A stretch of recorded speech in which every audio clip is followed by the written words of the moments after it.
This part of our vegetable garden has been rotated into sweet corn and cucurbits for the summer.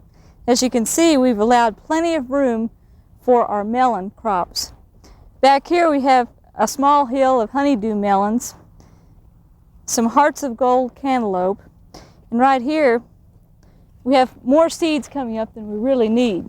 And so I'm going to thin these down to just 3 plants, the 3 largest ones. Take the others away so we'll have plenty of room there. Now these were given a head start by putting a piece of clear plastic over the planting hole to heat the soil up, and it really worked. I think it speeded them up quite a bit. This row is ambrosia cantaloupe, and we're really looking for some tasty melons from that. That's one variety that Jim and I both agree really lives up to its name.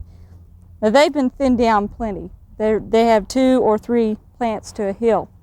Over here in our watermelons, we have all sweet variety, Tri-X seedless, and Desert King. The Desert King is a yellow fleshed melon, very, very sweet. Should make a good watermelon for here. Again, I'll just leave 3 plants to a hill and take the others away.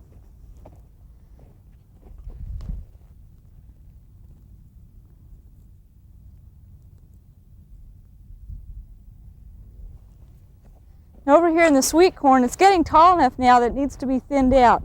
We always sow it fairly heavy so we get a good stand, but you do need to come back and thin it out to about 1 plant every 12 inches.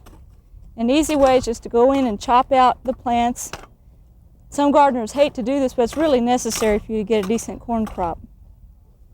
You can also, if the ground is soft, you can just pull them out and cast them aside. Works just as well.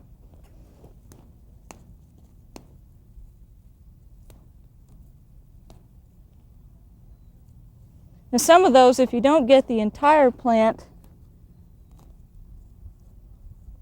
if it just breaks off of the surface like that, the growing point on corn, as well as other grasses, is just below the soil surface. So you'll get some resprouting, but not enough to be significant.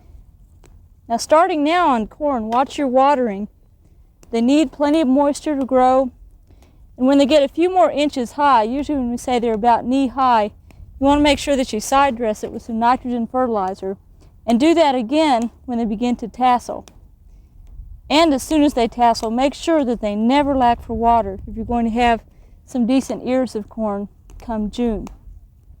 Now the varieties we have planted here are Merit, which is just a good old standard Oklahoma variety. And then we have a sweeter variety called candy corn. And we're looking for some really good quality there. Well, I'll finish up these rows in a little bit, but for right now, let's go take a look at the lettuce that we thinned a couple weeks ago.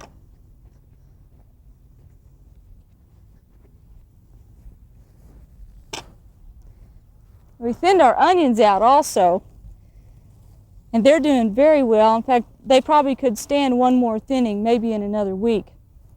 Right now, the lettuce is doing very well. We have some butter crunch lettuce, also some spinach, and Swiss chard that's coming along very nicely. We wouldn't have nice big foliage such as this if we had not gone through and thinned those plants 2 weeks ago. Back behind us, I have a bit of a surprise for you. Remember the freeze we had 2 weeks ago? Our potatoes were killed to the ground, and we were hoping that they would sprout back. Well, they certainly have. They've done really well. We have some good vigorous growth coming back on them, and next to these, we have one other to look at. This is an Explorer potato that was grown from seed. It'll be interesting to see how it does compared to ones that were grown from actual seed pieces.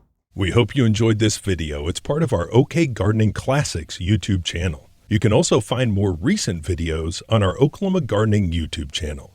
And join us on social media for great gardening tips, photos, and discussion.